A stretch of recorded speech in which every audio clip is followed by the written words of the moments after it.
بسم اللہ الرحمن الرحیم۔ معزز ناظرین کرام، السلام علیکم۔ ناظرین کرام، آپ دیکھ رہے ہیں سیدہ وائس چینل اور میں ہوں آپ کی دوست سیدہ۔ ناظرین کرام، اہل سرسار کی ایک قوم جسے قوم سبا بھی کہا جاتا ہے، اللہ تعالیٰ کی بے شمار نعمتوں کے اندر زندگی گزار رہی تھی۔ یہ قوم ایک عظیم تہذیب و تمدن کی مالک تھی۔ حضرت داؤد علیہ السلام اور حضرت سلیمان علیہ السلام کی باعظمت حکومتوں کے بعد ان کی حکومت زبان زد عام خاص و عام تھی۔ کہا جاتا ہے کہ یہ لوگ گندم کے مغز سے آٹا پیس کر روٹیاں پکاتے تھے، لیکن اس قدر اسراف کرنے والے اور ناشکرے تھے کہ اپنی روٹیوں کے ساتھ بچوں کا پاخانہ صاف کرتے تھے۔ ان آلودہ روٹیوں کو اکٹھا کرنے سے ایک پہاڑ بن گیا تھا۔ ایک صالح شخص نے وہاں سے گزرتے ہوئے ایک عورت کو دیکھا جو روٹی کے ساتھ بچے کے پاخانے کے مقام کو صاف کر رہی تھی۔ اس شخص نے عورت سے کہا، تیری اوپر افسوس، خدا سے ڈر، کہیں ایسا نہ ہو کہ خدا تیری اوپر اپنا غضب ڈھالے اور تم سے اپنی نعمت چھین لے۔ اس عورت نے جواب میں مذاق اڑایا اور مغرورانہ انداز میں کہا، جاؤ جاؤ، گویا کہ مجھے بھوک سے ڈرا رہے ہو تم۔ جب تک سرسار جاری ہے مجھے بھوک سے کسی قسم کا کوئی خوف نہیں ہے۔ کوئی زیادہ عرصہ نہیں گزرا تھا کہ اللہ تعالیٰ نے ہوس بازوں اور اسراف کار لوگوں پر اپنا غضب ڈھایا۔ پانی جو کہ زندگی کی بنیاد ہے ان لوگوں سے چھین لیا تھا۔ قحط نازل ہوا، بات یہاں تک پہنچ گئی کہ ان کی ذخیرہ کی غذائیں بھی ختم ہو گئیں۔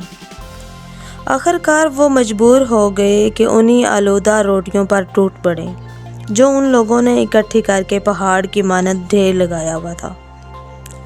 بلکہ وہاں سے روٹی لینے کے لیے صف لگتی تاکہ ہر کوئی وہاں سے اپنے حصے کی روٹی لے سکے۔ کفران نعمت، قحط اور ان کی بدحالی کے بارے میں متعدد روایات موجود ہیں۔ سورہ نحل کی آیت نمبر 112 اور 113 میں یوں ارشاد ہوتا ہے، اور اللہ نے اس قریہ کی بھی مثال بیان کی ہے جو محفوظ اور مطمئن تھا، اس کا رزق ہر طرف سے باقاعدہ آ رہا تھا، لیکن اس قریہ کے راستے والوں نے اللہ کی نعمتوں کا انکار کیا تو خدا نے انہیں بھوک اور پیاس کا مزہ چکھایا، صرف ان کے اعمال کی بنا پر جو کہ وہ انجام دے رہے تھے، اور یقیناً ان کے پاس رسول آیا تو انہوں نے اس کی خوب تکذیب کی، تو پھر ان تک عذاب آ پہنچا کہ یہ سب ظلم کرنے والے تھے۔ اسی قوم سبا کے بارے میں ایک اور واقعہ بیان ہوتا ہے کہ ان لوگوں نے اپنی زراعت کو بہتر طور پر کاشت کرنے کے لیے پانی ذخیرہ کرنے کی خاطر بلک کے 2 پہاڑوں کے درمیان ایک بہت بڑا بند معرب تعمیر کیا ہوا تھا۔ سوراخ اور دوسرے پہاڑوں سے گزرا ہوا پانی اس بند میں آ کر وافر مقدار میں جمع ہو جاتا تھا۔ قوم سبا نے اس پانی سے صحیح طور پر استفادہ کرتے ہوئے وسیع و عریض بہت خوبصورت باغات لگائے اور کھیتی باڑی کو رونق بخشی۔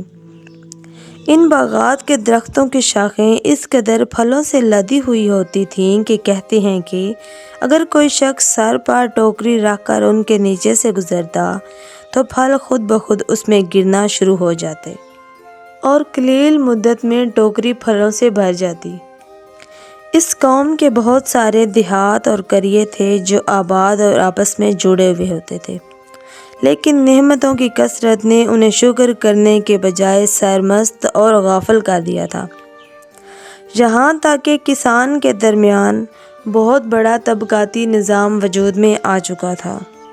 ان میں سے صاحب اقتدار لوگوں نے کمزوروں اور غریبوں کا خون چوسنا شروع کر دیا تھا، یہاں تک کہ ان لوگوں نے خدا سے ایک احمقانہ التماس کیا جس کا ذکر سورہ سبا کی آیت نمبر 19 میں ملتا ہے۔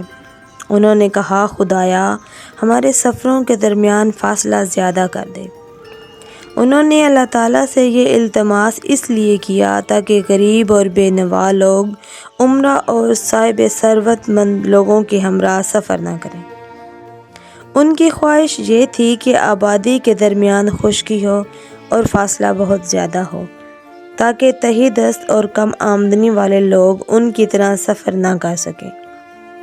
اللہ تعالیٰ نے ان پیٹ کے پجاریوں پر اپنا عذاب نازل کیا۔ بعض تواریخ کے مطابق ان مغرور لوگوں کی آنکھوں سے دور صحرائی چوہوں نے معرب نامی بند کی دیواروں پر حملہ کر کے انہیں اندر سے کھوکھلا کر دیا۔